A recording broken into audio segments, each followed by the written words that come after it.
Bismillahirrahmanirrahim. Alhamdulillah nahmaduhu wa nasta'inuhu wa nastaghfiruh. Na'udzubillahi min shururi anfusina wa sayyi'ati a'malina. Man yahdihillahu fala mudilla lahu wa la hadiya lahu. Allahumma shalli wa sallim wa barik ala nabiyyina Muhammadin Muhammad wa ala alihi wa sahbihi wa tabi'ahum bi ihsan ila yaumil qiyamah. Jemaah Allah bersama-sama kita bersyukur kepada Allah. Hari ini Allah yang kembali kita di masjid ini. Semoga hari Allah SWT Allah Subhanahu wa Ta'ala. Pada kajian Syarah 5 halaman 23 semua bersolat. Mana waktu haram ya? Waktu haram bersuci kan? Kemudian lulus salam. Bab salat. Ini kalau perkara temanya sudah sekian puluh, jadi kita akan duduk sejenak di sini melakukan salat. Pada secara umumnya banyak sekali. Ada surah Al-Baqarah ayat 2,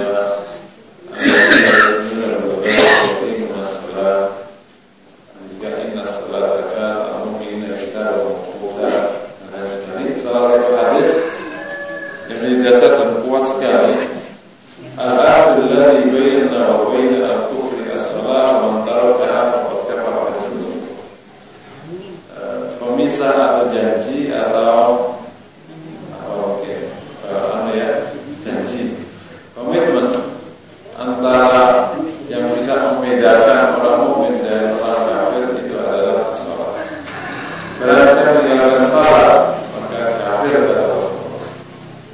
Ini kata para ulama menyikapi hadis ini dan berbeda pendapat. Ada mengatakan kafir betulan, yang dalam arti memang murtad, yang tidak sholat sekali saja murtad. Itu pandangan Imam Ahmad. Kalau murtad berarti harus dipisah sholat, dipisah pernikahannya. Kan nggak boleh kan satu rumah dua agama. Nanti kalau mati di orang dikuburkan di kuburan orang kafir, bukan di kuburan orang. Dia tidak waris dan tidak mewarisi. Jadi murtad. Ini kata Imam. Imam Syafi'i mengatakan mentaraka sholat faqad kafara, meninggalkan sholat itu kafir. Maknanya dia melakukan tindakan kufur tapi tidak keluar dari agama.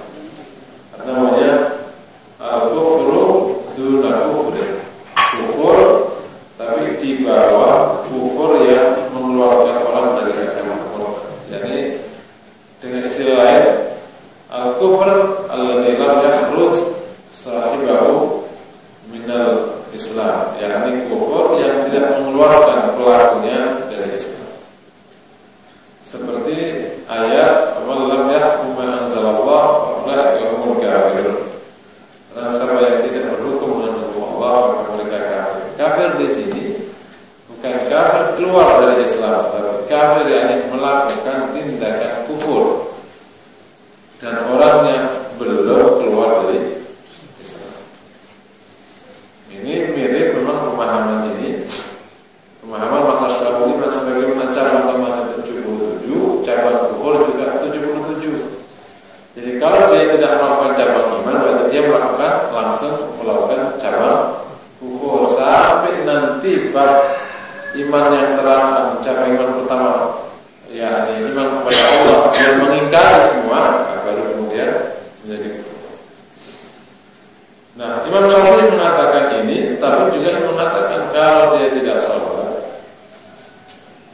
sementara dia masih mengakui kewajiban sholat, maka hukumnya demikian. Tadi melakukan tindakan kufur tapi belum sampai orangnya keluar dari. Tapi kalau ada orang tidak sholat sementara dia tidak mengakui kewajiban sholat, maka hukumnya kafir karena menolak pokok-pokok ajaran agama. Nah, gimana kalau ada orang meninggalkan sholat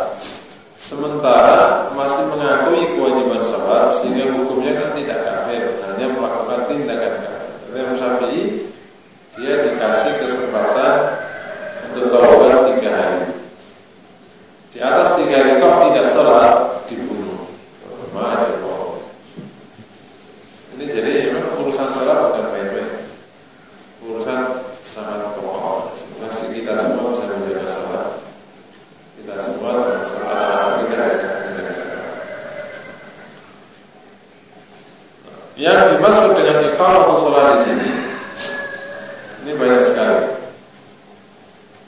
Yang pertama adalah pelaksanaan salat. Di cabang iman ke-21 bab salat ini isinya orang melaksanakan salat, yakni menjaga salat. Wa ala salawatihim yuhafizun, yakni dia salat. Ya. Ini level pertama. Kalau sudah mengerjakan ini sudah dianggap melaksanakan cabang iman yang ke-21. Tapi batasnya minimal sekali. Yang kedua, salat yang masuk kategori iqamatus shalah, mendirikan salat, yakni salat sesuai dengan tata cara salatnya Rasulullah. Yang kedua, salat dengan khusyuk. Itu adalah iqamatus shalah.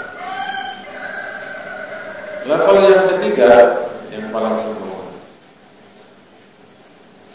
di samping dia mengerjakan sholat sesuai dengan poin kedua, yakni yang tata caranya bagus dan plus khusyuk, dia mengerjakan hal-hal yang menyempurnakan sholatnya, seperti sholat di awal waktu. Yang kedua, sholat berjamaah. Kalaupun berjamaah, jamaahnya juga di shaf pertama, tidak ketinggalan imam, yakni tidak masbuk. Syukur-syukur jadi imamnya. Karena kan Rasul itu sepanjang sholatnya di awal waktu berjamaah jadi imam. Itu Rasul itu kan sempurna semua sholat. Karena Rasul nggak pernah jadi makmum. Jadi ada 3 level implementasi cabang iman sholat ini, yakni menjaga sholat dalam arti melaksanakan sholat. Ya, sudah pokoknya sholat. Ini sudah dianggap gugur kewajiban. Yang kedua, iqamatus shalah levelnya. Bukan sekedar sholat, tapi sholatnya dengan baik, tata caranya bagus, plus khusyuk. Nah, yang ketiga, dia sudah lebih sempurna lagi karena di samping tata caranya bagus, khusyuknya juga ada hal-hal lain yang bisa menyempurnakan, seperti sholat di awal waktu, sholat berjamaah, bahkan berjamaahnya di shaf pertama tidak ketinggalan imamnya, tidak masbuk, syukur-syukur saja. Nah, yang mau kita bahas di sini yang poin kedua ya, yang pelaksanaan sholat sesuai dengan iqamatus shalah. Ini perlu pemahaman. Kalau yang pertama ya sudah, yang penting dikerjain, gitu ya. Kalau yang ketiga ya kan jamaah, tidak masbuk, ketemu baris pertama dan sebagainya. Nah, sholat sesuai dengan tata Rasulullah. Ini kan hadisnya shallu kama ra'aytumuni. Semoga kita semua memiliki perhatian masalah tata cara. Kenapa demikian? Karena bisa jadi waktu kita dulu belajar sholat itu sumber belajarnya dari berbagai macam rujukan. Ada yang belajar dari masjid setempat, musola setempat, mengikuti orang-orang sholat. Demikianlah dia belajar sholat. Jadi mungkin bisa jadi sholatnya sudah lama, sekian lama sholat, ada sudah 40 tahun, 30 tahun, 20 tahun. Tetapi karena referensi dulu yang mendasari dia praktek sholat itu referensi yang dari berbagai macam hal yang tidak langsung merujuk ke sunnah Nabi, maka bisa jadi praktek sholatnya sudah terlanjur tidak. Oleh karena itu diperlukan kesunahan untuk mau belajar lagi tentang tata cara. Salah satu buku yang cukup baik untuk bicara tata cara, meskipun tidak semuanya, karena ada 1-2 hal yang harus dicermati. Ini buku Sifat Salat Nabi Syekh Al-Albani. Kelebihan Sifat Salat Nabi Syekh Al-Albani itu Syekh Al-Albani memotong-motong hadis sehingga ditempatkan sesuai dengan prosedur sholat. Karena hadis sholat itu kan sekali pakai. Misalnya hadis ini ribuan, kemudian kan sahabat kan menceritakan, ada menceritakan dari awal sampai akhir, ada menceritakan cuma kunutnya saja, ada menceritakan tentang basmalahnya saja kan gitu. Ada menceritakan tentang apa itu, bagaimana rukuk Nabi, bagaimana sujud Nabi, kan gitu-gitu. Nah ini kalau ada baca Bulughul Maram itu ya ditaruh aja oleh Imam Hajar gitu aja. Nah Syekh Albani proses sholat ini kan dia sudah paham sholat. Nah per kasus didatangkan hadis yang terkait dan dipotong hadisnya, tidak seluruhnya, sehingga memudahkan kita untuk bisa dapat gambaran jelas tentang misalnya gimana pose takbir yang benar, terus gimana pose berdiri yang benar, terus gimana pose rukuk yang benar. Jadi kita dapatkan. Meskipun insya Allah sebagian besar rata-ratanya sudah mengikuti Rasulullah, tapi kan ada hal-hal sebagian yang penting yang perlu dikaji ulang. Nah, salah satu catatan kalau sifat sholat Nabi Syalbani itu catatannya yang pertama masalah bahas masalah gerakan jari-jari, gerakan telunjuk jari waktu tasyahud. Ini Syalbani memilih menggerakkan dari awal. Sedangkan kalau Imam Syafi'i sama Imam Ahmad itu lebih memilih menggerakkan sewaktu-waktu, bukan dari awal gini terus. Dan pendapat yang kedua ini, baik Imam Ahmad atau Imam Syafi'i, itu yang paling kuat karena menggabungkan dua hadis. Sedangkan Syekh Albani lebih memilih menggerakkan dari awal karena dua hadis ini sama-sama sahih, tetapi yang menggerakkan dianggap lebih sahih. Sama-sama. Saya melihat Nabi, kata sahabat, menggerakkan jari. Sahabat yang lain, saya melihat Nabi tidak menggerakkan jarinya. Ini hadis dua-duanya sahih. Nah, ini kata Imam Syafi'i, ini menggerakkan ini apa? Ternyata ada pendapat Ibnu Abbas, menggerakkan itu adalah tauhid. Kalau tauhid berarti dicari mana kalimat tauhid di syahadat, kemudian asyhadu alla ilaha illallah. Itu kata Syafi'i. Kalau kata Ahmad, yakni Hanabilah, menggerakkan itu tauhid. Tapi dicari kalimat tauhidnya, ketemu kalimat tauhid namanya Allah, maka keluar. Setiap ada kalimat Allah maka digerakkan. Kalau itu dari mana?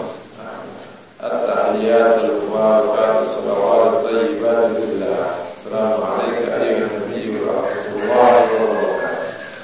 Wa alayna wa ala ibadillahi sallallahu. Asyhadu an la ilaha illallah wa asyhadu anna Muhammadar Rasulullah. Di setiap ada kalimat Allah dia bersaksi. Dan kita karena ini bersaksi. Ini tahu. Nah, kalau Syekh Albani melihat bahwa gerakan jari ini bukan tauhid, tapi ini adalah memukul setan.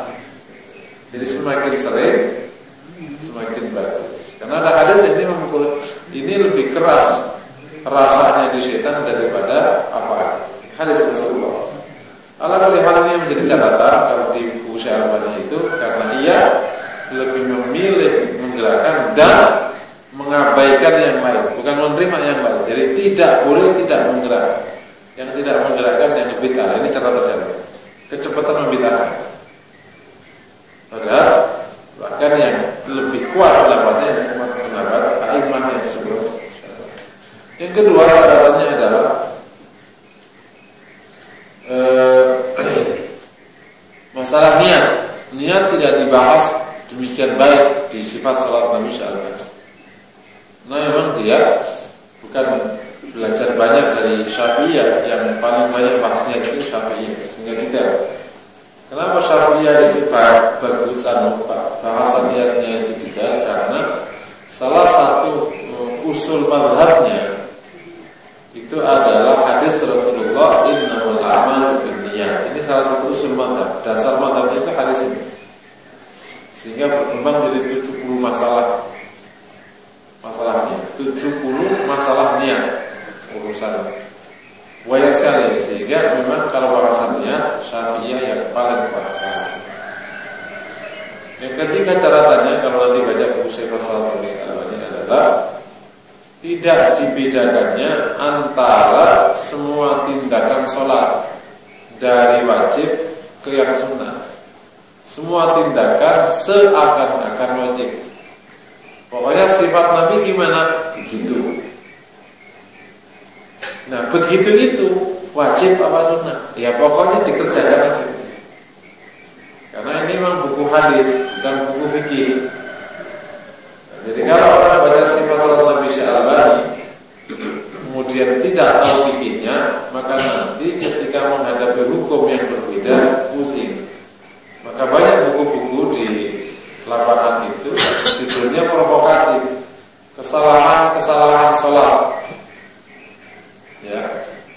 Nah, bentuk kesalahannya apa? Misalnya barisan tidak rapat. Barisan tidak rapat itu kesalahan sholat. Oke, dengan istilah kesalahan. Tapi apakah kalau orang sholat seperti ini batal sholatnya atau tidak batal? Makanya lebih tepatnya bukan kesalahan, tapi misalnya pose-pose yang tidak mengikuti sunnah Nabi. Karena kata salah berarti batal. Kalau sholat itu salah berarti namanya juga salah.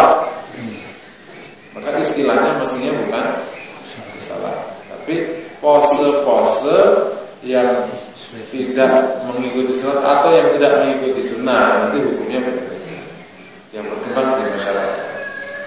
Nah, karena semua tata cara Rasulullah itu adalah sholat yang sempurna. Sholat yang sempurna itu nanti oleh para ulama dikaji. Ada yang masuk kategori tindakan wajib, ada yang masuk kategori tindakan sunnah. Contoh, kalau ada orang takbir, pilih takbirnya. Itu tata cara takbir seperti ini tidak mengikuti sunnah, tapi tidak sampai membatalkan sholatnya.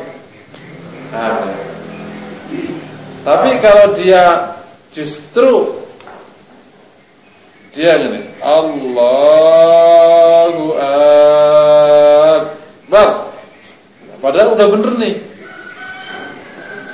Dia secara ngangkat tangan benar, tapi kalimat takbirnya salah, malah jadinya tidak sah. Paham kira-kira? Karena yang dilanggar rukun. Paham? Ini jadi semua tata cara Nabi itu ada yang masuk dalam kategori wajib, ada yang masuk kategori sunnah. Jadi jika pelanggarannya itu sunnah, maka tidak membatalkan sholat. Ada contohnya misalnya ruko itu kan tata cara sempurnanya begini nih Rasul ya. Ya ini punggung itu lurus, kepala tidak dongak, tidak ke bawah. Bahkan seorang sahabat mengatakan punggung Nabi ruko kalau dikasih air itu tidak menoleh ke atas, tidak ke belakang, saking rata. Nabi kemudian memegang lututnya, terus melebarkan jari-jari. Nabi menekan. Kira-kira gitu ini, penjelasan umumnya. Nah, kemudian kita kalau ada lihat pose ruko yang tidak demikian, pose ruko yang tidak demikian. Misalnya rukonya begini, tidak persis begini.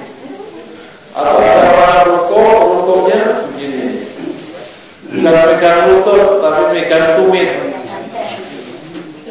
berbawah. Apa sah tidak sah?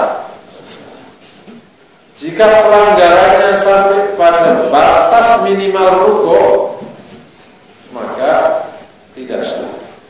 Contoh orang ruko begini. Jadi batas minimalnya adalah 45. Tapi kalau di atasnya enggak sah. Itu namanya batas-batas minimal pose. Ini yang menjelaskan semua orang fikih. Makanya nanti sedikit keluar ya. Kalau ada orang mengalami kejadian di salat, misalnya waktu waktu tasyahud awal orangnya sudah berdiri, ya, maka kalau berdirinya itu sudah mendekati berdiri, maka dia wajib terus. Kalau dia berdirinya itu mendekati duduk, maka wajib turun kembali.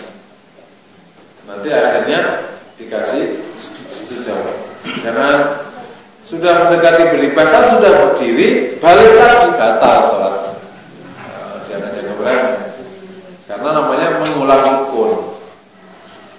Nah, itu misalnya gitu.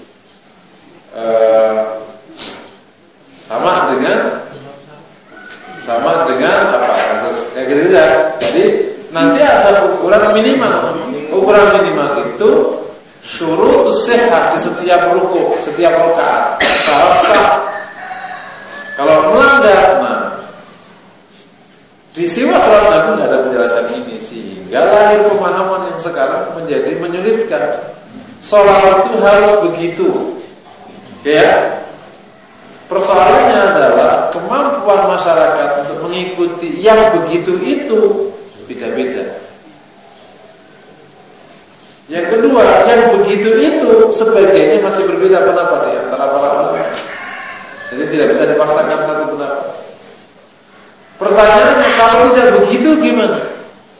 Itu makanya diperlukan fikih supaya nanti lahir mana yang rukun, mana yang sunnah, mana yang itu merupakan tindakan Nabi bukan dalam konteks syariat. Contoh, Nabi Sallallahu Alaihi Wasallam sholat di atas pasir. Ini kan sholat, bukan di atas karpet, bukan pula di atas ubin. Apakah tindakan Nabi sujud di atas pasir? Bukan sujud ke pasir ya. Sujud ke pasir syirik. Sujud di atas pasir. Makanya kita bukan sujud ke Ka'bah, tetapi sujud menghadap Ka'bah. Bedanya apa? Sujud di Ka'bah sama kepada zaman Fir'aun zaman dulu. Kita itu sujud kepada Allah di depan Ka'bah. Jadi Ka'bah sebagai sujud di pasir. Apakah tindakan Nabi ini dimaksudkan sebagai tindakan syariat atau tidak dimaksudkan? Kalau dimaksudkan berarti sujud kita ini bid'ah, karena sujudnya di karpet. Itu nanti bahasan. Jadi memang pose sholat Nabi, tata caranya diceritakan detail oleh para sahabat. Tinggal nanti itu gimana ininya akhirnya kita bicara hukum. Nabi SAW sholat pakai sendal, sedikit mulai lebih sendal. Apakah sendal Nabi yang ikut sholat ini tindakan syariat atau tindakan tidak syariat? Ya, iya, karena memang tanah tempat masjidnya ya sudah pakai sendal. Kalau mengatakan itu tindakan syariat berarti yang terus-menerus sholat tidak pakai sendal bid'ah. Karena sudah menyelesaikan Rasulullah SAW. Ini yang agak, ini diperlukan fikih. Tapi kalau tidak dianggap tindakan syariah ya apa? Atau itu tindakan syariah, tapi kategorinya sunnah. Jadi kalau kita tidak melakukan itu, ya nggak apa-apa. Ya sekedar tidak melaksanakan sunnah lagi, misalnya. Nah, ini pemahaman ini harus kokoh. Kalau diambil pose sholat begitu blok, maka akan banyak kerumitan. Oleh karena itu, hadis sholat ini harus kita serap, nanti ditambah hadis-hadis agar tidak kajian fikihnya. Jadi sifat sholat Nabi ditambah buku Bulughul Maram, itu referensi masalah tata cara. Terakhir buku-buku fikih, sehingga nanti dapat penjelasan ulama tentang mana kategori wajib, mana kategori sunnah, mana kategori penyempurna, kayak gitu ya. Penyempurna dalam arti secara hukum pasti sunnah, tapi mana batas minimal setiap pose itu batas minimalnya mana? Pose berdiri itu batas minimalnya gimana? Kalau ada orang berdiri setengah berdiri gimana misalnya? setengah duduk, setengah apa. Itu nanti ada batas-batas minimal setiap rakaat, setiap rukuk itu dapat digunakan. Ya. Nah, tentu sekarang kita tidak sedang bicara khusus materi tata cara, nanti Anda bisa gunakan siapa bicara tentang tata cara. Ini perlu diulang lagi detail soal tata caranya yang benar. Dia lebih mendekati sunnah Nabi Sallallahu Alaihi Wasallam. Ya. Yang kedua, sholat dengan khusyuknya. Ini maknanya kamu Islam. Apa itu khusyuk? Secara bahasa, khusyuk itu tunduk. Makanya ada atau rendah. Atau makanya ada ungkapan di Arab al-ardu al-khasyi'ah wal-ardul murtafi'ah, yakni tanah yang rendah dan tanah yang tinggi. Khasyi'ah maknanya rendah, dataran rendah. Secara istilah banyak sekali, tapi kira-kira khusyuk itu maknanya adalah ketundukan total kepada Allah yang bisa jadi lahir dari rasa cinta, rasa takut, rasa berharap, merasa tak berdaya di depan Allah Subhanahu wa Ta'ala. Khusyuk itu sifat hati, bukan hanya untuk sholat. Tapi sholat itu punya kualifikasi sifat hati yang khusus, namanya khusyuk. Jangan salah, khusyuk itu sifat hati, bukan hanya khusus untuk sholat. Jadi kalau orang hatinya khusyuk, sholat khusyuk, ngaji khusyuk, zikir khusyuk, waktu wudhu pun khusyuk. Karena khusyuk itu sifat hati, seperti ikhlas, seperti syukur, seperti sabar.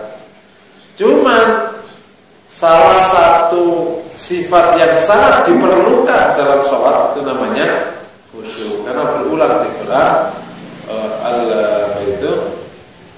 walladzina hum qad aflahal mu'minuna hum fi salatihim khashi'un. Fi salatihim khashi'un. Di dalam salatnya mereka khusyuk. Padahal salat bukan hanya butuh khusyuk saja. Salat itu butuh ikhlas, itu yang pertama. Tapi otomatis ikhlas itu masuk karena semua perbuatan harus Tapi khusyuk itu sangat diperlukan karena itu salah satu rukun sholat. Jadi sholat itu akhirnya mengambil satu sisi tata cara yang menjadi pekerjaan anggota badan dan mengambil sisi hati, ngambil sifat khusyuknya dipakai untuk sholat.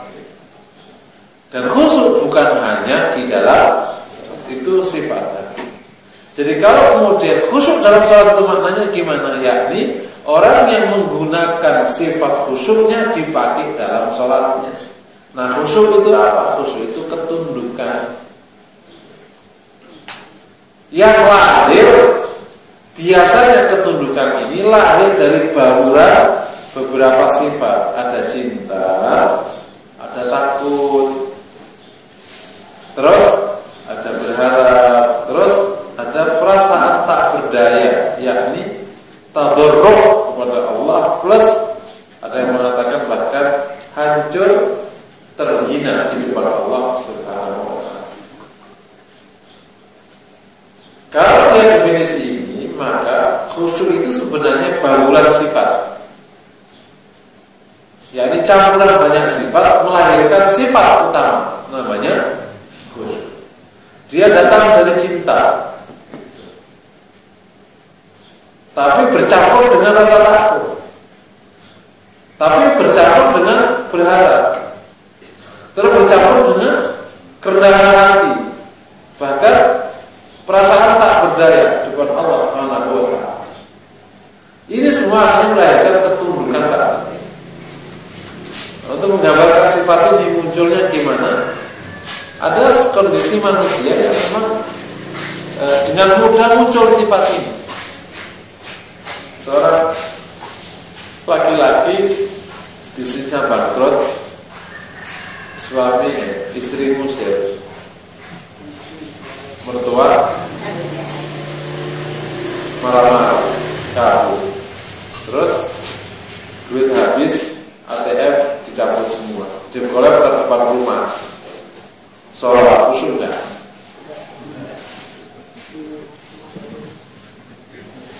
Dia sangat butuh pertolongan Allah. Jadi otomatis nangis-nangis karena dia sangat takut. Dia berharap banget sama Allah. Jadi kondisi manusia itu sebenarnya nggak jauh beda dengan yang tadi. Cuman ketika adanya Allah kasih tiang, dikasih tabungan, dikasih gaji cukup, dikasih seakan-akan tidak butuh kepada Allah lagi. Akhirnya tidak khusyuk. Kira-kira. Iya. Jadi khusyuk itu sifat hati. Dalam asbah, dia bukan hanya dalam sholat, dia makom al-khusyuk. Cuman karena Quran dan juga di beberapa hadis banyak mengkaitkan sifat dengan sholat, seakan-akan khusyuk itu hanya dalam sholat. Padahal sholat bukan hanya butuh sifat khusyuk, butuh sifat-sifat sholat. Salah satunya, bahkan salah satunya syukur. Jadi waktu sholat itu adalah syukur yang keluar dan lain-lain. Jadi ini beberapa hal yang terkait dengan sifat. Dari definisi ini khusyuk tadi, maka tempat khusyuk itu di hati, bukan di badan, bukan di pikiran. Khusyuk itu letaknya, oleh karena khusyuk itu letaknya di hati, bukan di pikiran, bukan di badan, maka khusyuk itu tidak sama dengan konsentrasi. Konsentrasi itu bukan khusyuk. Khusyuk ya khusyuk. Konsentrasi itu kerja pikiran, bukan kerja hati. Insyaallah ya. Karena kalau khusyuk itu maknanya konsentrasi, itu mengalami banyak masalah. Yang pertama, tak satu pun ulama mendefinisikan khusyuk sebagai konsentrasi. Itu nggak ada definisi. Ini definisi ngawur, entah dari mana. Yang kedua, kalau khusyuk itu konsentrasi, maka tidak mungkin. Maka gimana menjelaskan sholat Rasulullah sementara menggendong anaknya, cucunya, sementara ngimamin sholat? Kok jadi gak konsentrasi? Karena khusyuk bukan konsentrasi. Khusyuk itu ketundukan kepada Allah. Rasa takutnya itu ada. Kalau khusyuk itu konsentrasi, gimana Anda sementara harus mendengarkan suara imam tentang bacaan imam, sementara juga melihat gerakan imam supaya kita mengikuti tata caranya, sementara harus menghadap Allah. Itu kalau konsentrasi itu gak mungkin. Karena konsentrasi itu hanya satu. Terus imamnya kalau bergerak gimana? Ya gak ngerti. Ya kalau harus pindah itu gak konsentrasi. Oh ini gak ada imam, gerakan imam, namanya gak fokus lah. Dan makanya bukan konsentrasi, makanya bukan fokus. Fokus itu kerja selalu itu. Nah itu bab yang lain. Paham ya? Terus konsentrasi itu letaknya. Konsentrasi itu dampak dari khusyuk. Dampak. Kalau hatinya khusyuk, otomatis pikirannya konsentrasi. Tapi konsentrasi yang dipakai di sholat, konsentrasi yang variatif. Sementara dia juga harus dengar suara imam, sementara dia harus juga melaksanakan tata cara sholatnya, sementara dia harus memaknai bacaan sholatnya. Itu gimana? sini tidak sama dengan konsentrasi. Berikutnya, karena sholat itu letaknya definisi khusyuk tadi demikian dan letaknya di hati, maka di samping tidak sama dengan konsentrasi, juga tidak sama dengan tomaknina. Tomaknina itu badan tenang, tenang. Wah, itu khusyuk banget. Enggak, itu tomaknina. Karena khusyuk itu nggak satu pun orang tahu kecuali Allah. Kemudian hatinya orangnya ini kalau dia tahu definisinya, dan itu tidak gampang. Jadi kalau ada orang sholat khusyuk, ya kagak khusyuk, namanya tomaknina, bukan khusyuk. Khusyuk itu hati. Kalau itu tomaknina, dan tomaknina itu dampak dari khusyuk. Insya Allah kalau hatinya khusyuk, pikirannya tenang dan badannya tenang. Nah, semoga kalau badannya tenang, pikirannya tenang, itu hasil dari khusyuk, bukan hasil dari menenangkan badan. Meskipun pikirannya kemana-mana atau hatinya tidak khusyuk. Jadi itu hanya gejala. Jadi dari khusyuk bisa keluar tomaknina, tapi dari tomaknina belum tentu masuk ke khusyuk. Dari syarah sejarahnya khusyuk ya. Oleh karena definisi khusyuk demikian, maka khusyuk tidak sama dengan fly. Tidak ada istilah fly, melayang. Mana ada definisi khusyuk melayang? Jangan pernah baca buku yang tidak begitu cerita. Bukunya Sungkar. Ini adalah mendefinisikan syariah dengan definisi non syariah yang gak ketemu. Wong fly, gimana fly? Ya kalau fly nggak nampak, sementara sholat itu nampak, disunahkan tetap membuka mata. Kalau menutup mata, makro. Tek, kecantol, lo nyantol apa ya? Masa khusyuk nyantol? Khusyuknya khusyuk, tunduk pada Allah Subhanahu. Oleh karena itu, meskipun khusyuk masih bisa ngangkat cucu, karena khusyuk terjadi. Apakah orang itu kalau takut itu akhirnya tidak ngapa-ngapain? Takut itu ya takut kepada Allah atau tunduk kan tetap masih bisa menggerakkan tangannya. Kalau gatel ya masih boleh garuk-garuk, gatel. Terus kalau misalnya soft di depannya itu kosong, dia harus masuk untuk menutupi. Kalau soft sebelah kanannya itu mengelobar, dia harus berusaha menutupi. Itu melanggar khusyuk? Ya enggak. Apakah kalau orang katakan mencintai, katakan itu tidak sama ya antara unik apa? Apakah harus gini? Aku mencintaimu, Bu. Apa cinta itu gimana? Suasana batin, ekspresinya menyentuhnya lembut. Terus ketika memberikan nafkah itu penuh kasih sayang, kan gitu? Kan ada pergerakan cinta. Demikianlah orang sholat, ada pergerakan, tapi semua pergerakannya itu datang dari ketundukan. Makanya geraknya itu lembut. Ada pergerakan tapi lembut. Makanya yang kasar, khawatir itu tidak khusyuk. Karena kalau ketahuan beratnya kemana-mana, kira-kira itu tetap ada semua. Karena memang bukan fokus, bukan konsentrasi. Clear ya insya Allah ya. Jadi yang dimaksud iqamah sholat kedua, sholat dengan tata cara Rasulullah dan sholat dengan khusyuk. Mungkin dinamai sedikit. Gimana bisa khusyuk? Gimana bisa? Yang pertama, ma'rifatullah, mengenali Allah.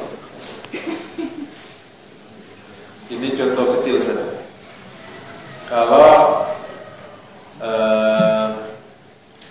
ada mobil butut, mobil setengah butut, mobil yang paling bagus, sama-sama dijajah. Kira-kira mata ini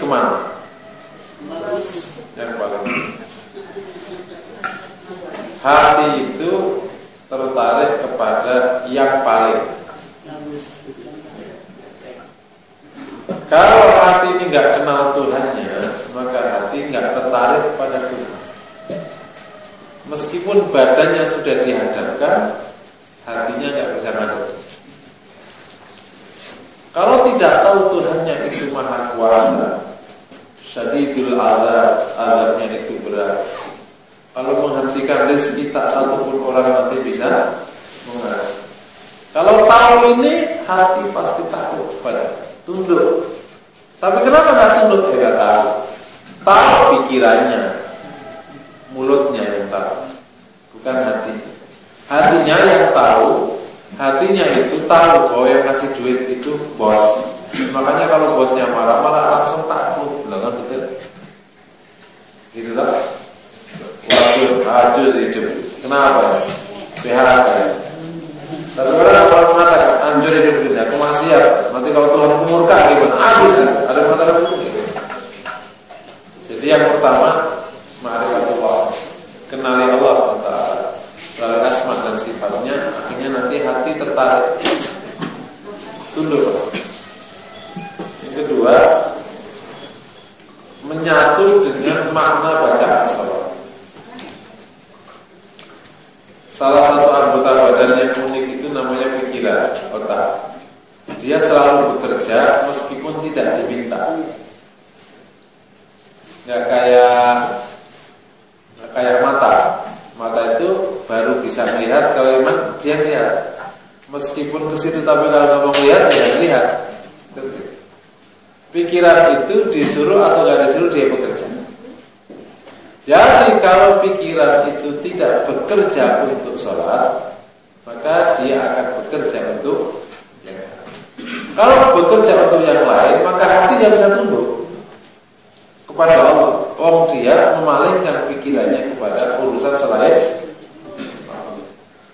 Nah, untuk ngikat supaya pikiran ini ngurusin sholat, sehingga hati nanti bisa tunduk karena banyak bacaan yang menginspirasi ketundukan, maka diikat menggunakan pemahaman.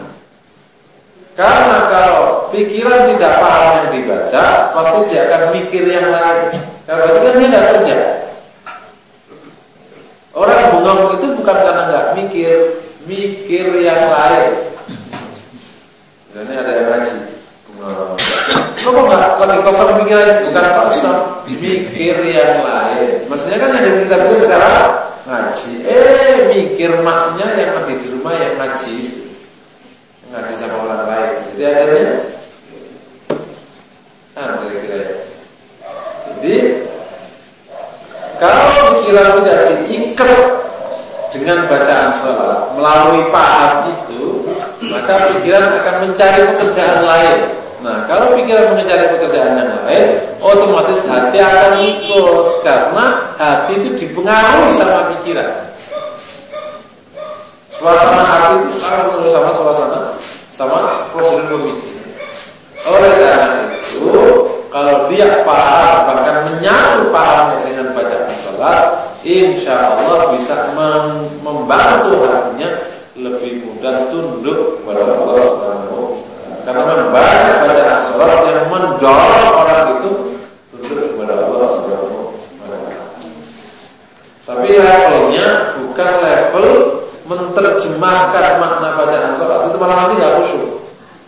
Levelnya menyatu dengan bacaan salat. Jadi ketika ngomong wa idhirfa'u Ibrahimu qawaida minal baiti wa isma'ilu rabbana taqabbal minna, dia paham aja. Itu pasti akan beda rasanya. Tapi kalau masih menerjemahkan wa idhirfa'u wa'id dan itu ketika yarfa'u mengangkat Ibrahim, ketika Allah rukuk ininya imamnya. Jadi bukan malah khusyuk, malah kerepotan ngurusin bacaan makna. Itu malah bisa malah tidak khusyuk karena baru menerjemah. Kalau nggak menerjemahkan apalagi wong yang mencoba menerjemahkan saja malah nggak khusyuk, gimana ya nggak paham. Ketika apa gimana? Ya tahu ustadznya pokoknya seru. Pikirannya banyak mana-mana. Tidak tidak mungkin nggak paham tapi nggak kemana-mana. Bisa nanti ngikatnya, diikatnya pakai rasa takut yang dimasukkan. Itu namanya ngikatnya langsung, tidak pakai prosedur. Ingat aja Allah melihat saya, Allah ini Pak, ngikatnya. Menggunakan proses langsung ke hati. Mungkin, tapi itu riskan untuk keluar. Misalnya ada kita dengar bacaan imam gitu terus takut pada Allah gitu. Bisa. Nggak pakai gitu. Tapi itu gampang keluar karena pikiran kan pasti nggak bisa diajak itu terus. Atau kalau diikat pakai, jadi makna baca itu ngikat sebenarnya, ngikat pikiran untuk tidak menarik hati keluar. Gitu. Karena kalau ininya keluar, hatinya itu juga keluar masalah. Kalau dia sudah menyatu, bahkan nanti keluar gampang ketika bicara ayat azab, bicara hari kiamat, hati bisa langsung deg-degan, gitu-gitu. Itu nanti jadi mudah mengkhusyukkan hatinya. Alam ya'nil ladzina amanu an takhsha qulubuhum li dzikrillah. Apakah belum tiba saatnya bagi mukmin untuk mengkhusyukkan hatinya zikir kepada Allah Subhanahu wa taala. Oke, yang kedua tadi apa? Menyatu dengan bacaan salat. Untuk memahami dengan sangat baik bacaan salat dan bacaan salat telah menyatu menjadi bahasa dirinya, bahasa ibu, bukan bahasa terjemahan. Yang ketiga, pemuqaddimah salat yang baik, pengantar salat yang baik, yakni beberapa hal sebelum salat dikerjakan dengan sangat baik. Tentunya wudu dari rumah, terus berangkat ke tempat sholat dengan tenang, membantu, terus menghentikan pekerjaan agak lebih awal, tidak mepet dengan pelaksanaan sholat. Kenapa demikian? Karena pikiran itu kayak kereta. Pikiran itu kayak kereta, tidak bisa digas cepat, tidak bisa direm cepat. Nah, ibu bangun tidur diajak bahas utang, malah enggak. Entar dulu kenapa? Kamu mikir dikit, mikir dulu baru nanti. Oh iya ya, ada utang nih, mana bayarnya? Nanti buat utangmu gimana? Enggak bisa. Pikiran enggak bisa begitu. Pikiran itu enggak bisa digas cepat. Dia harus butuh proses. Iya. Ngeremnya juga nggak bisa. Oleh karena itu, kalau orang menghentikan pekerjaan yang tidak terkait sholat persis sebelum sholat, maka waktu sholat pikiran masih ngikut. Misalnya pas goreng tempe, serang wah, masih bentar aja kan, belum komat kok, serang, wah, mati keras, wah, tempe tadi gimana? Karena pikiran itu tidak bisa direkam, nggak bisa. Mau contoh lagi, orang punya masalah di jalan raya, tadi misalnya serempetan tabrakan, wah, gitu, bisa langsung hilang. Nggak bisa. Lambat di kantor itu kan masih, apa tadi itu? Siaran tuh orang, nah gitu kan. Sampai lama-lama beralih waktu baru hilang. Nah gitu. Sholat juga kayak gitu. Oleh karena itu diperlukan sebuah muqaddimah pengantar yang baik. Ada jawab. Salah satu bentuk pengantar yang baik, wudunya itu sudah khusyuk. Makanya kata Rasulullah, man tawaddaa fa ahsanal wudu. Yang wudu dan mengihsankan wudunya. Ihsan wudunya itu gimana? Tata caranya bagus, hatinya hadir. Itu mengihsankan wudunya. Jangan sampai nanti wudu tadi tangan udah dibasuh belum tadi? Ini oh belum ya, ulang lagi wudunya tadi. Karena hatinya nggak harus. Jadi dia wudu pikir kemana-mana, hatinya kemana-mana. Akhirnya dia nggak tahu yang dikerjakan tadi itu apa. Oke, wudunya juga sudah mulai personal. Bayangin aja, wudunya khusyuk, terus berjalan ke tempat masjid itu dengan waqar. Tidak ngomong dunia, karena kalau ngomong dunia bisa masuk nanti ke sholat. Karena sudah mulai itu ditata hatinya. Terus masuk masjid, terus ada sholat tahiyatul masjid, terus ada salat qabliyah, kan sudah mulai ditata itu teman. Terus nanti ada doa sebelum salat, nunggu imam datang atau nunggu salat ditegakkan, doa udah khusyuk, terus salat insyaallah. Itu namanya muqaddimah yang baik. Itu pendahuluan salat ya. Yang nomor 4, didukung oleh kondisi yang baik. Contoh kondisi sholat tidak sedang lapar sekali atau kenyang sekali. Orang kenyang sekali khusyuk ya sus, berarti kenyang sekali. Gitu. Kalau dulu sholat tarawih makanya kekenyangan terus tarawih gimana coba? Aduh, kenyang. Gitu nggak bisa. Atau lapar sekali. Lama masih punya Allah, nggak begini imamnya gila, nggak bisa apa-apa. Ya, makanya kalau ada makanan suruh makan dulu. Karena emang nanti bisa mengganggu sholat. Terus sholat dengan wewangian yang baik. Enak kalau bajunya wangi. Tapi kalau bau, makanya makro sholat di tempat bau. Karena susah musuh. Gimana mau tunduk? Oh baunya grak begini. Bisa. Berikutnya pakaiannya bersih, terutama putih-putih, membantu. Oleh karena itu kalau sholat menghadap berwarna-warni, kan? Ada sholat di sana menghadap ada orang yang punya daga duit. Awas, jangan baca, yang baca bayar. Malah baca ya dengan akhirnya. Wah saya baca, loh apa jangan baca? Nah, gini ini mengganggu. Makanya kan kalau ada itu disuruh jangan ada berwarna-warni di depan sholat kosong.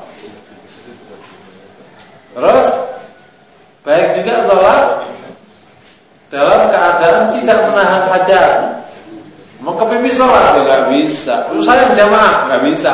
Mendingan pipis saja. Nanti jamaah susah. Menahan buang hajat nggak bisa. Jadi kondisinya udah. Terus kondisi sangat terik sekali, panas sekali. Nah, makanya makro. Maka kalau mau lagi terik itu suruh ngademin ala kadarnya, nanti baru sholat. Jadi memang diajarkan oleh agama untuk mengambil sebuah kondisi yang kondusif untuk sholat. Jadi nanti enak, tenang sholat menghadap Allah Subhanahu. Termasuk kondisi yang juga dijaga ini, kalau mempunyai bayi kecil, pastikan bayinya itu ada yang jaga. Tapi kalau sholat sambil nanti diri bayi ya sudah jatuh, ini maksud saya. Makanya ibu-ibu itu karena punya titik-titik kelemahan ibadah, sedekahnya yang baik. Maka dari mana sedekahnya ibu-ibu? Yang pertama khusus minta suami dipakai sedekah untuk dirinya. Ini minta duit ngapain? Sedekah. Minta boleh.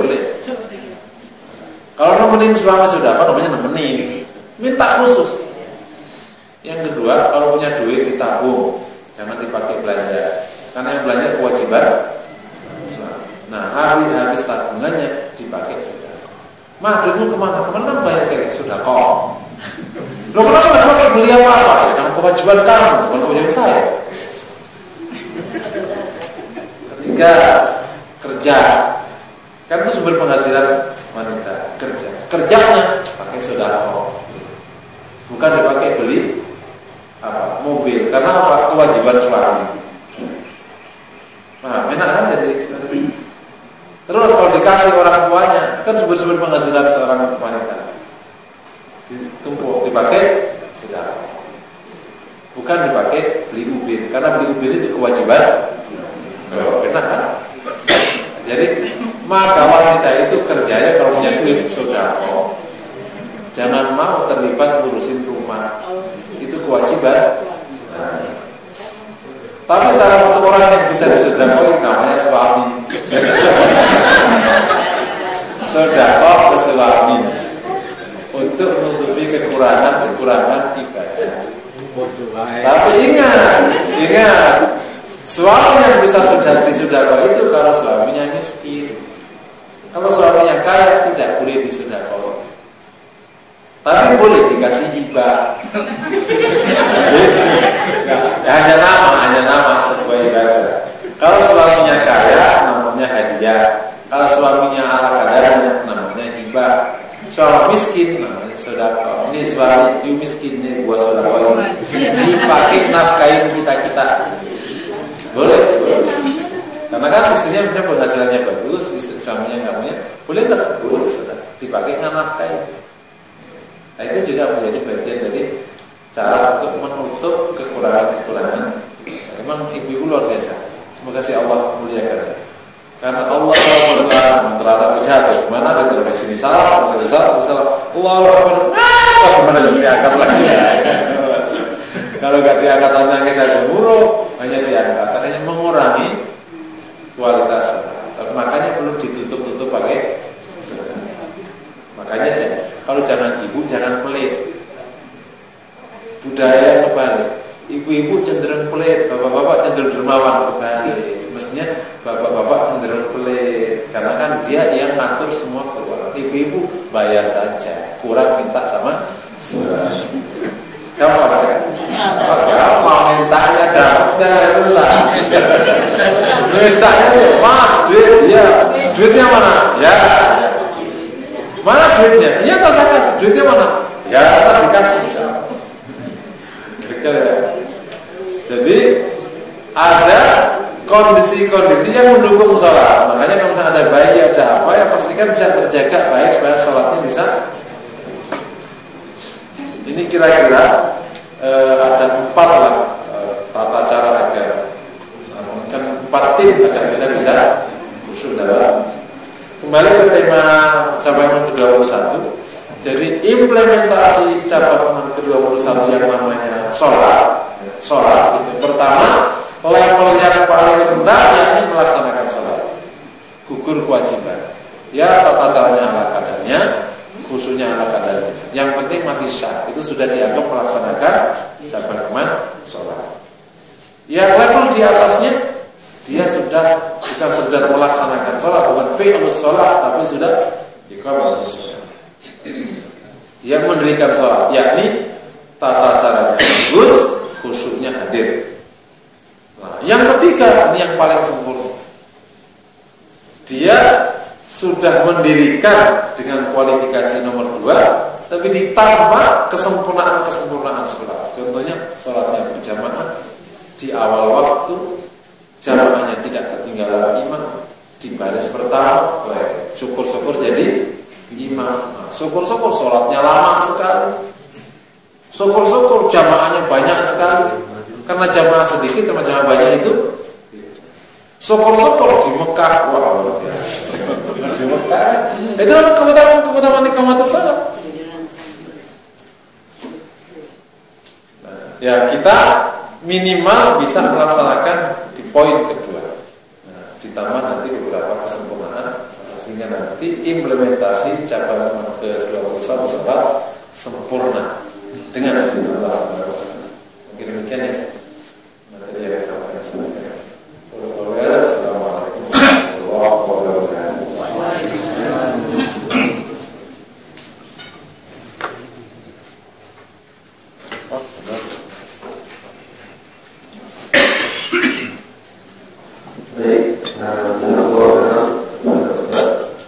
Yang telah menjelaskan, telah memberikan semua ilmu tentang cara sholat, bagaimana selesai sholat yang khusyuk.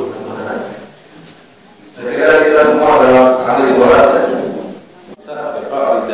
Sebaik-baik sholat wanita itu di tengah rumah. Dari hadis ini maka sebagian ulama memegang bahwa jamaah hanya untuk laki-laki. Karena ternyata sebaik wanita di rumahnya, berarti kan tidak perlu jamaah. Ini pendapat yang pertama. Pendapat yang kedua, tidak. Hadis tadi bukan satu-satunya rujukan dalam menjelaskan sholatnya wanita. Kenapa demikian? Karena ada satu fakta di mana sebagian istri Nabi itu sholat berjamaah. Aisyah itu kalau subuh berjamaah, yang lain nggak diceritakan. Tapi Aisyah itu, kami para wanita itu keluar dari masjid, sementara kami tidak diketahui saking masih gelap. Artinya ada jamaah wanita. Rasul tahu, kan tidak mungkin kalau nggak tahu. Dan tidak mungkin Aisyah melanggar hadis itu, karena terlalu jelas untuk dilanggar. Kalau misalnya itu yang dimaksudkan Nabi itu memang harus begitu, saya pikir Nabi pasti akan meminta Aisyah itu tidak ke masjid. Karena kita itu logikanya. Sementara rumah Aisyah itu mendekati pengimaman, kan? Pengimaman itu urutannya itu kira-kira yang paling dekat urutan dari rumah Rasul itu Aisyah, bukan yang di belakang. Kan Rasulullah sholatnya namanya kan nyamping, letter L si rumah Rasulullah. Jadi kalau mungkin rumah tetap Rasul, tapi itu kamarnya isinya banyak. Oleh karena itu sebagian ulama, jadi ini pendapat yang kedua, jika wanita keluar ke masjid itu mengundang fitnah atau tidak aman bagi dirinya keluar ke masjid, maka baik bagi dirinya dalam kondisi itu sholatnya di rumah. Tapi jika wanita tidak mengundang fitnah dan juga aman dirinya untuk ke masjid, dan juga tidak ada masalah di rumah ketika dia pindah pergi ke masjid, maka baik baginya untuk sholat di masjid, mengikuti fadilahnya sholat. Misalnya nggak ada anak kecil lagi, kalau anak kecil ditinggal, bayi ditinggal, maka yang jaga sih. Kalau dibawa ke masjid, nanti waktu sholat gimana caranya? Bersama orang. Tapi kalau di rumah kan mungkin ada alat ini bisa dijaga, ditaruh di mana. Ini namanya kondisi-kondisi. Itu hikmah syariahnya, gimana agama menjaga kondisi rumah tangganya muslim. Karena asumsi dasar rumah tangga muslim itu kan tidak ada pembantunya. Asumsi dasarnya tidak ada pembantunya. Pembantu itu kan budaya baru. Asumsi dasarnya tidak ada pembantunya. Sehingga memang beberapa tindakan wanita itu sangat terkait untuk mensukseskan urusan rumah tangga. Karena yang harus uruskan rumah tangga itu. Kira-kira kayak gitu. Jika memang tidak ada kondisi sulit, terus kemudian tidak ada fitnah, aman bagi dirinya, baik baginya untuk sholat berjamaah. Itulah yang dapat menjelaskan kenapa Aisyah tidak sholat berjamaah. Pertama, Aisyah tidak ada anak. Yang kedua, itu subuh, jadi nggak pernah fitnah. Yang ketiga, loncat, rumahnya di situ, sini kan gitu. Kan hanya beda tembok aja kan. Batas masjid itu rumah Nabi, klub dari dulu udah berjamaah, nggak kemana-mana. Saya tidak insya Allah. Yang berikutnya mengenai gimana posnya ya. Jadi Nabi SAW meletakkan tangannya. Untuk meletakkan tangan pada waktu tasyahud itu tidak ada penjelasan apakah rapat atau jenggal. Jadi kalau tidak ada penjelasan rapat atau jenggal, berarti kondisinya normal. Ya pokoknya normal. Disuruh rapat nggak ada perintahnya, dilarang jenggal juga nggak ada perintahnya. Ya normal aja. Seperti kondisi jari-jari waktu takbir itu nggak ada penjelasan rapat apa jenggal. Kalau hebat dia normal saja. Gimana sih jari jadi normal aja? Yang kedua, Nabi meletakkan tangannya itu di lutut. Sebuah riwayat meletakkannya di paha. Oleh karena itu, posisi tangan berarti dapat lutut, dapat paha. Nah, gitu kira-kira. Kalau begini, berarti namanya dapat lutut. Enggak. Ini dulu zaman orang tua kita, kalau lebih lutut nanti dipotong sama malaikat. Iya. Tapi bukan pula di paha. Kan? Makanya posisinya kena lutut, kena paha. Jadi kira-kira di ujung paha mendekati itu. Gini kira-kira. Dulu kan sampai persis dulu. Itu kata orang tua. Awas, kalau lebih dipotong malaikat. Jadi kena lutut, kena paha. Lihat ya. yang sebelah kanan gimana? Nah, jadi ini kan sebelah kiri. Aslinya urusannya itu bukan genggam, urusannya kan. Jadi Nabi Shallallahu Alaihi Wasallam ketika tasyahud, Nabi membuat angka 56, 53, ya, yang sebelah kanannya. Jadi ada dua hal yang tangan kanan ini. Kalau tangan kiri otomatis sebelah tangan. Yang tangan kanan ini Nabi membuat 5 angka 53. 53 itu begini. Ya. Yang kedua, Nabi menggerakkan jari. Jadi ini dua hal berbeda. Membuat angka 56, otomatis kan akhirnya jadinya gini. Otomatis begini. Karena 56 di Arab itu begini. 53 kalau 26. Masih nggak ngerti ini. Kok bisa 53 ini gimana? Mungkin kita kan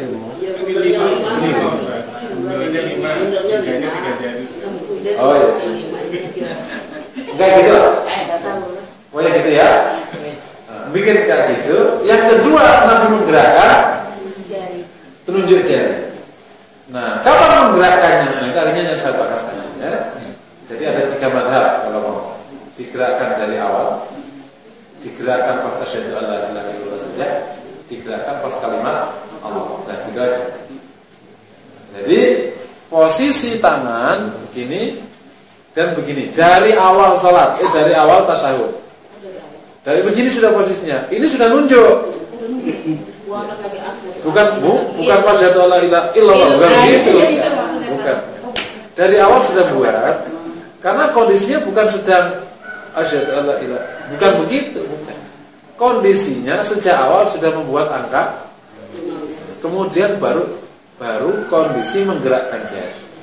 Nah, menggerakkan jari itu kapan? Nah, itu makanya bedanya itu ini nggak beda. Kalau perkara ini itu nggak beda. Cuman kapan menggerakkannya? Kalau Syafi'i ya begini tapi digerakkan, nah sekali sudah. Imam Ahmad, nah terus gini lagi. Kalau misalnya madhabnya pandangannya Syekh Albani atau didukung oleh ahli hadis yang lama, menggunakan dari awal. Paham ya? Jadi posisinya sudah begini dari awal.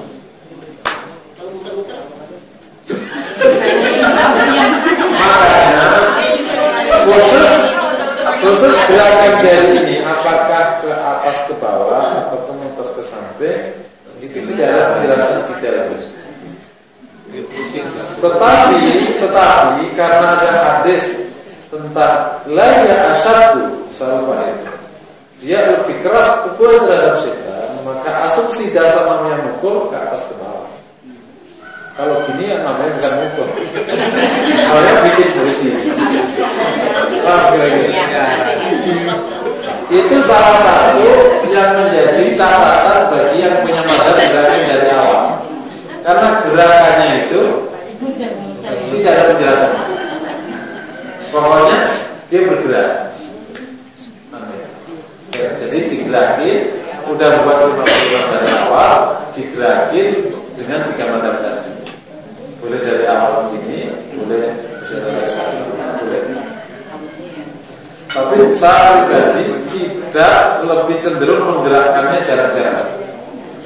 Yang berangkat dari awal, karena itu menggugurkan hadis yang lain, menguatkan hadis yang lain. Karena kaidah di hadis, kalau bisa dikawal semua hadis, diambil semuanya, lebih bagus diambil semua. Karena dua-duanya hadis sah. Dan lebih tepatnya di antara mazhab Imam Syafi'i gerakan Syafi'i atau mazhab Imam Ahmad yang menggunakan di kalimat itu mungkin yang lebih benar. Dan kebetulan Syafi'i Imam Ahmad ini guru murid yang cocok. Itu gurunya yang murid. Ya, yang berikutnya pertanyaan, kalau ada orang sholat sudah berdiri kok balik atas, terus gimana kalau batal sholat? Maka makmum harus maju ke depan. Nah, tapi kan tidak begitu. Karena apa? Karena kondisi imamnya tidak ngerti. Kalau kondisinya inilah maka syarat imam itu harus paling ngerti masalah hukum sholat, supaya nanti kalau ada kejadian sholat dia bisa mengambil keputusan yang tepat. Terus gimana kejadian kejadiannya, sudah kejadian, imamnya tetap terus, apakah batal salatnya? Kalau madzhab Syafi'i batal salatnya. Yang batal jamaahnya batal salatnya. Karena bagi Syafi'i jamaah sama salat jadi salah. Tapi kalau madzhabnya Ahmad, ini untuk ada pendapat-pendapat. Saya mau meringankan. Saya merasa bahwa memang Allah telah sediakan hukumnya itu memang bisa dipahami beda. Dan ketika dipahami beda itu membuat kita akhirnya punya kelonggaran dan merasa punya cantolan. Karena yang berbeda itu pemahamannya, bukan cantolannya. Cantolannya masih sama. Angle yang melihatnya berbeda, ya nggak apa-apa. Nah, Imam Ahmad merasakan enggak. Jadi kalau sholat itu enggak ada kaitannya dengan jamaah itu bab yang lain. Jadi kalau ada jamaahnya batal, yang batal jamaahnya, bukan sholat. Jadi kalau nanti ada imam batal, makmum ini sholatnya sah. Yang dia, Pak Imam sholatnya batal, keulang. Kita nggak usah ulang, enggak.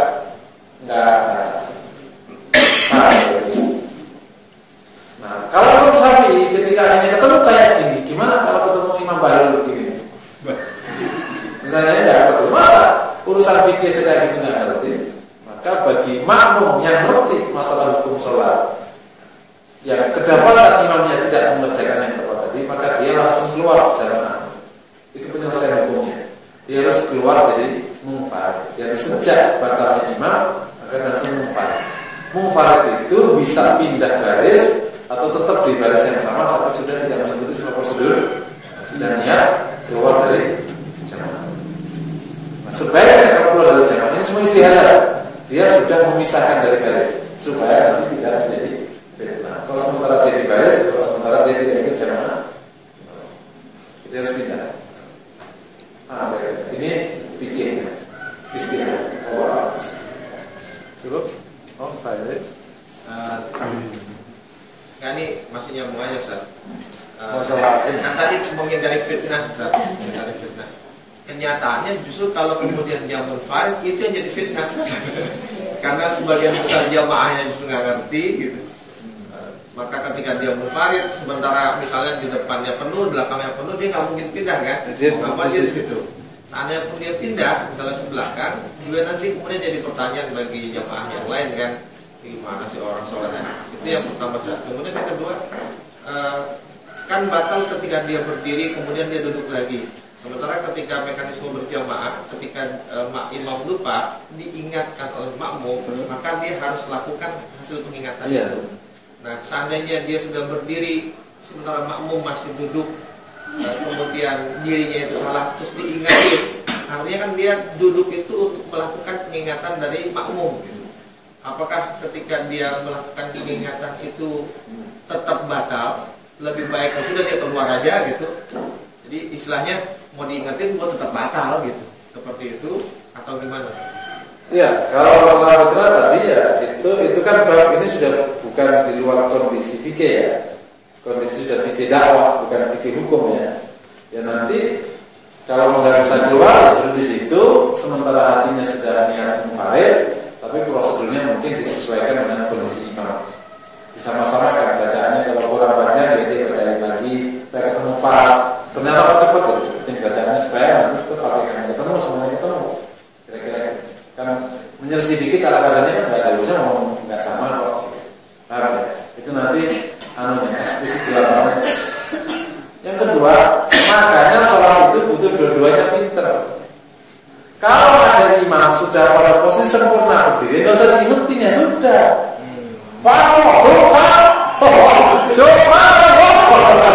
Ya itu cuci. Mau bilang subhanallah. Ini imam dibawa banget sih. Batal semua. Akhirnya dan ketika ini bagus kemarin. Ini kejadian aku dilaporkan sama anak saya kelas 3 SD. Bi, kemarin masa ada sholat, masa begini imamnya? Kan kita bilang subhanallah. Dia berdiri, langsung begini. Waktunya suruh berdiri. Jadi akhirnya berdiri. Aku bilang bener imamnya. Karena imam itu waktu itu sudah kebetulan ya imam itu binaan saya.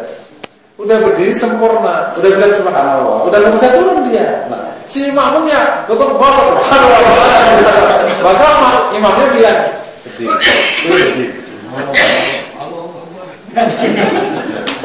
Agak gini-gini mana juga kejadian. Akhirnya berdiri, nanti berdiri. Saya karena kan meninggalkan. Karena dia ada bahasa.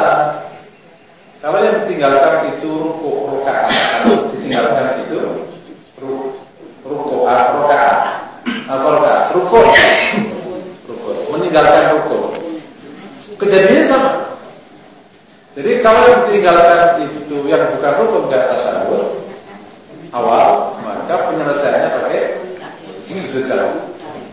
Tapi kalau yang ditinggalkan itu rukun, sementara dia sudah pindah rukun sempurna ke rukun berikutnya, penyelesaiannya nambah rakaat. Jangan balik. Misalnya Allahu Akbar, misalnya terus walau itu baca kufuan langsung sujud. Wow, Akbar. Kok belum rukuk? Subhanallah, udah sujud kok. Ya udah sujudnya terus sujud. Jangan balik rakaat. Kalau balik ke rukuk, aneh. Jadi harus sujud terus. Ini tidak dianggap salat. Jadi namanya nambah rakaat, nanti sujud sahwi. Ini bikin salatnya. Karena istilah dalam tata salat itu kalau sudah masuk ke rukun berikutnya tidak boleh balik ke berikutnya. Nanti diulang dari awal lagi. Kecuali jika dia baru begini, yang tadi posenya masih mendekati rukun sebelumnya, masih baru mau nggak jadi, balik lagi boleh. Berdiri. Tapi kalau dia sudah selesai sudah berarti udah bisa balik lagi. Nah, ini fikih salat. Allah habis. Apa lagi?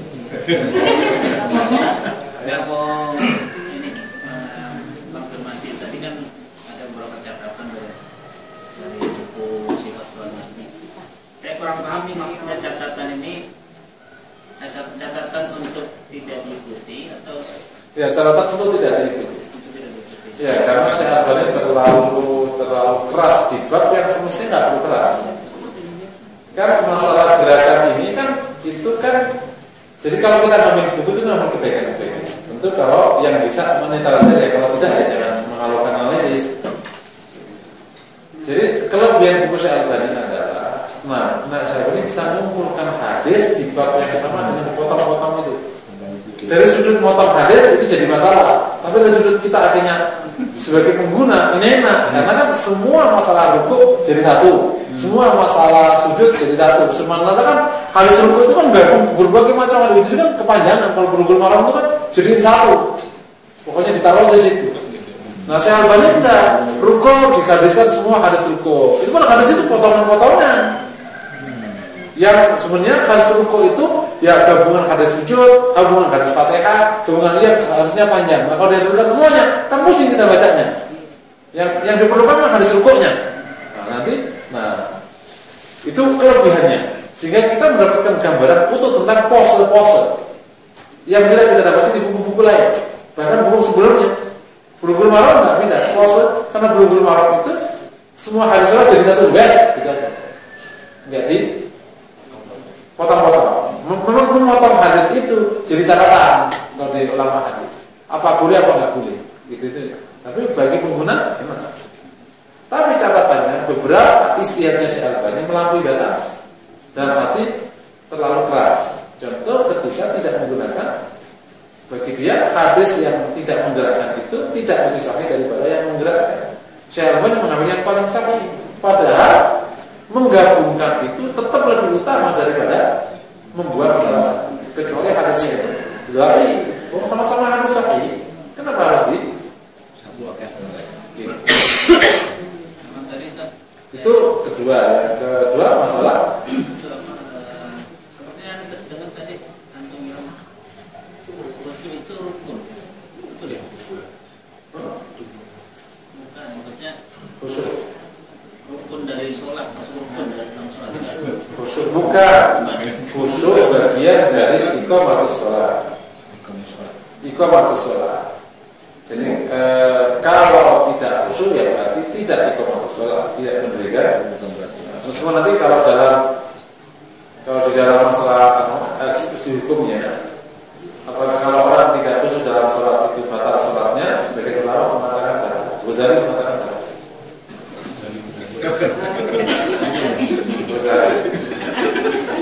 Tapi ulama yang